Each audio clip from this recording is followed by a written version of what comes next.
तपाईँहरू हेर्दै हुनुहुन्छ घोस्ट फाइल्स हरर नेपाल। त्यसो भए आजको कहानीतिर बढौँ। साथीहरू, यो कथा एउटा यस्तो अनुभवको हो जसले मेरो जीवन जिउने तरिका नै बदलिदियो। यसमा कुनै सेतो लुगा लगाएको तर्साउने आइमाई या हातमा बन्चुरो लिएको पागल मान्छे थिएन। यसमा त थियो एउटा यस्तो दिन जसले हाम्रो जिन्दगी नै मिल्न खोज्यो। यो कहानी हो हाम्रो 4जना साथीहरूको। मेरो नाम आर्यन हो र मेरो 3जना साथीहरूको नाम समीर, श्रेया, राहुल थियो। समीर चाहिँ युट्युब ब्लगर थियो र हाम्रो श्रेया चाहिँ पुरानो ऐतिहासिक कुराहरूमा रुचि राख्थ्यो र राहुल चाहिँ ठट्टा गर्ने स्वभावको थियो। हामी 4जना साथीहरू काठमाडौँको भिडभाडबाट टाढा कतै लमजुङ र गोर्खाको सिमानामा पर्ने एउटा दुर्गम गाउँतर्फ लागेका थियौँ। समीरको एउटा प्यारानर्मल सिरिजको लागि हामीले एउटा यस्तो गाउँको त्यो घर चाहिएको थियो जहाँको बारेमा मान्छेहरू कुरा गर्न पनि डराउँथे। हामीहरू जाँदै गर्दा श्रेयाले बाटोमा भन्दै थियो त्यो घरमा अन्त्य भनिन्छ अरे। स्थानीयहरू लोककथा अनुसार त्यो घर बनाउँदा वास्तुशास्त्रको उल्टो नियम प्रयोग गरिएको थियो। भनिन्छ त्यहाँ छिर्ने मान्छेले आफ्नो अनुहार ऐनामा होइन आफ्नो मृत्युमा देख्छ। त्यो कुराहरू सुन्दा हामीहरूलाई हाँसो लागिरहेको थियो र त्यही बेला राहुलले जिस्काउँदै भन्यो, अरे यार, यो 21औं शताब्दी हो, कुन चाहिँ भूतले वास्तुशास्त्र पढेर बसेको छ र। त्यो कुरा सुनेर हामी फेरि हाँस्न थाल्यौँ। जब हामी त्यो गाउँ पुग्यौँ हाम्रो हाँसो बिस्तारै हराउन थाल्यो। त्यहाँ हेर्दा गाउँमा जम्मा 10-12वटा घर मात्रै थियो। गाउँको सबैभन्दा अग्लो डाँडामा सल्लाहको घारीको बिचमा त्यो रातो घर ठिङ्ग उभिएको थियो। 3 तले पुरानो रालीकालीन समयमा बनेको बङ्गला रहेछ। बाहिरबाट हेर्दा त्यो घर मरेको शरीर जस्तो देखिन्थ्यो। त्यो घरलाई हेर्दै जाँदा हामीले भेटेको एकजना वृद्धलाई हामीले त्यो घरको बारेमा सोध्यौँ। उनले हामीलाई हेरे र थुक निन्दै भने, बाबु, उज्यालो हुँदै फर्क, त्यो घरले पाउन खोज्दैन, उसले त आफ्नो हराएको छाया खोज्छ। तर त्यो कुरा सुनेर पनि हामीले नसुने जस्तो गरेर हामी त्यहाँबाट त्यो रातो घरतिर गयौँ। हामी घरभित्र छिर्यौँ। भित्र छिर्ने बित्तिकै एउटा अनौठो गन्ध आयो। पुरानो काठ र ओसिलो भित्ताको गन्ध मात्र होइन, त्यहाँ के जलेको जस्तो गन्ध थियो। समीरले आफ्नो क्यामेरा अन गर्यो र भन्न थाल्यो, हेलो फ्रेन्ड्स, हामी अहिले नेपालको सबैभन्दा डरलाग्दो भनिएको घरभित्र छौँ। समीरले बोल्न सुरु मात्र गरेको थियो कि घरको मुख्य ढोका आफै बन्द भयो। हामी झस्क्यौँ। राहुलले ढोका खोल्न खोज्यो तर त्यो ढोका खोल्दै खोलेन। हावा होला भन्दै मैले सबैलाई भने, तर घरको भित्र हामीलाई डर लाग्न थालिसकेको थियो। त्यहाँ हेर्दा घरको भित्री बनावट एकदमै अनौठो थियो। कोठाहरू यस्तो तरिकाले जोडिएको थियो कि हामीले कुन बाटोबाट आएको भन्ने नै थाहा हुन छोड्यो। भित्ताहरूमा ठुल्ठुला ऐनाहरू झुन्डिएको थियो। मैले ऐनामा हेर्दा मेरो छाया मसँग चल्दैन। म अगाडि बढ्थेँ तर ऐनामा देखिने मेरो छाया अझै त्यहीँ उभिएको हुन्छ। त्यही बेला समीरले क्यामेराले ऐना खिच्यो। स्क्रिनमा हेर्दा हामी सबै सक भयौँ। क्यामेराको स्क्रिनमा हामी कोही पनि देखेका थिएनौँ। कोठा खाली थियो, केवल समीरको क्यामेरा हावामा तैरिरहेको जस्तो देखिन्थ्यो। त्यही बेला राहुलले भने कि यो त टेक्निकल समस्या होला, तर यसो हेर्दा उसको निधारमा पसिना आइरहेको थियो। अचानक माथिल्लो तलाबाट कसैले हतौडा चलाए जस्तो आवाज आयो। त्यसपछि एउटा सानो बच्चाको हाँसो सुनियो। त्यो हाँसो यति स्पष्ट थियो कि मानव त्यो हाम्रै पछाडि उभिएको छ जस्तो थियो। हामी माथिल्लो तलामा गयौँ। त्यहाँ एउटा कोठाको बिचमा एउटा पुरानो तामाको भाँडो राखिएको थियो जसमा चामल र रगत जस्तो देखिने र रातो रङ जस्तो केही चुहिरहेको थियो। भित्तामा कोइलाले केही अनौठो चित्रहरू कोरिएको थियो। एउटा यस्तो मान्छे जसको टाउको छैन र शरीरमा 100औं आँखाहरू छन्। त्यो देखेर श्रेयाले यो खेया हो भनेर भन्यो। हाम्रो पहाडी भागको पुरानो मान्यता अनुसार यो यस्तो आत्मा हो जसले मान्छेको शक्ति र मान्छेको पहिचान खान्छ। यसले मान्छेलाई पागल बनाएर उनीहरूको शरीरमा बस्छ। केही बेला राहुल अचानक रोकियो। ऊ एउटा ठुलो ऐनाको अगाडि उभिएको थियो।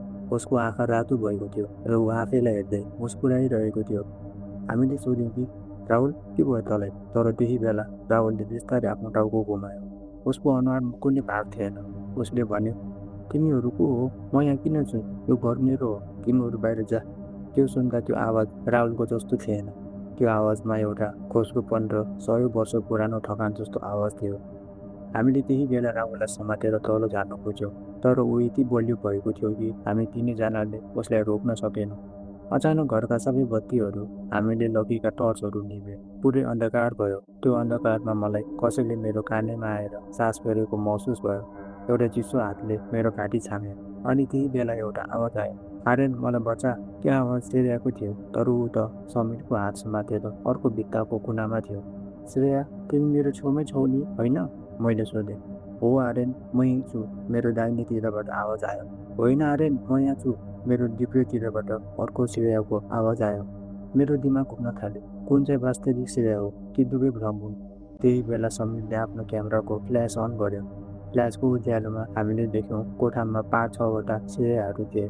ती सबै ठ्याक्कै श्रेया जस्तै देखिन्थे, तर तिनीहरूको आँखाको नानी थिएन, केवल आँखाको सेतो भाग मात्र थियो। त्यो देखेर हामी त्यहाँबाट दौड्यौँ। दौडिँदै हामी एउटा यस्तो कोठामा पुग्यौँ जहाँ कुनै ढोका थिएन। हामी चारैतिरबाट पर्खालले घेरिएको ठाउँमा थियौँ। फेरि हामीले एक अर्कालाई हेर्दा राहुल त्यहाँ नै थिएन।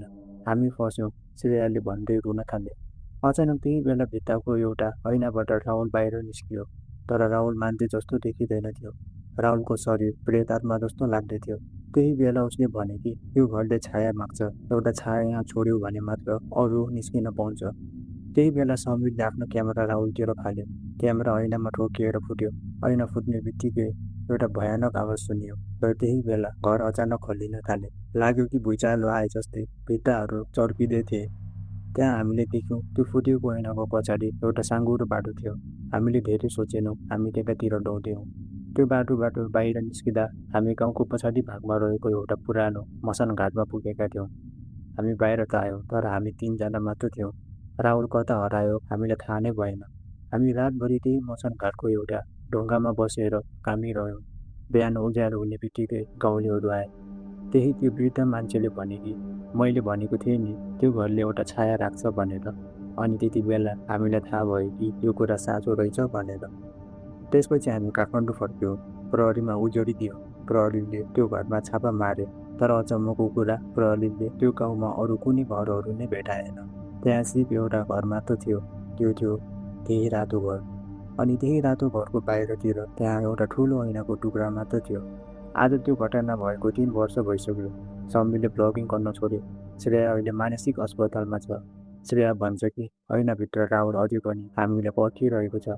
अनि म चाहिँ अहिले ऐना हेर्न डराउँछु, किनकि कहिलेकाहीँ म जब ऐनाको अगाडि उभिन्छु मेरो छायाले मभन्दा पहिले नै आँखा झिम्काउँछ। कहिलेकाहीँ राति सुत्दा मलाई लाग्छ मेरो ओछ्यान मुनिबाट राहुलको आवाज आइरहेको छ जस्तो लाग्छ। आर्यन मेरो छाया फिर्ता दे भन्दै आवाज आएको जस्तो लाग्छ। यो डर कुनै भूतको होइन, यो डर त त्यो दिनको हो जुन हामीले त्यो घरमा भोगेका थियौँ। र सबैभन्दा डरलाग्दो कुरा त यो हो कि मलाई आजकल ऐनामा आफ्नै अनुहार चिन्न गाह्रो हुन थालेको छ। कतै मेरो वास्तविक शरीर त त्यही घरमा त छैन र बाहिरमा आएको यो मान्छे केवल एउटा हराएको छाया त होइन जस्तो लाग्दैछ।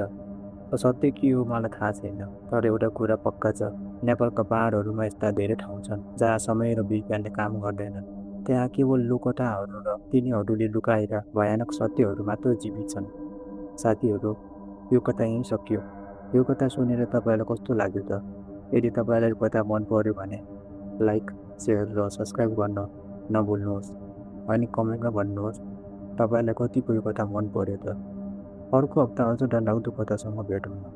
तबसम्म गुड नाइट र सावधान।